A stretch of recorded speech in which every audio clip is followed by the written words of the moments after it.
वातावरण आता गरम होणारच ना, कारण लय मोठी ठेस समोरच्याला लागलेली आहे.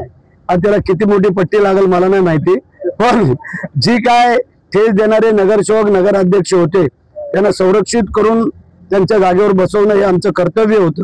आणि शिवसेनेने एकदा आपलंसं केलं का त्यांना कधी पाठ दाखवत नाही, आणि त्या अनुषंगाने आम्ही त्यांना घेऊन आलो, त्यांनी बसवलं. तुम्ही पाहिलं की हजारो कार्यकर्ते आमचे जमलेले होते, त्यांचे किती वर्ण झेंडे कधी दाखवले त्यांना ते दिसत पण नाही मीडियामध्ये, परंतु आम्ही शांततेने आलो, शांततेने त्यांना बसवलं, शांततेत भाषण करून त्यांना आव्हान केलं की कायदा सुव्यवस्था कोणी बिघडवायची नाही आहे आणि आपलं कामकाज करा. ज्या म्हसळा शहराचा जो काही विकास राहिलेला आहे किंवा काय, त्याला आम्ही प्राधान्य देणार आहोत आणि म्हणून मी आलो होतो. एबीपी माझा, उघडा डोळे बघा नीट.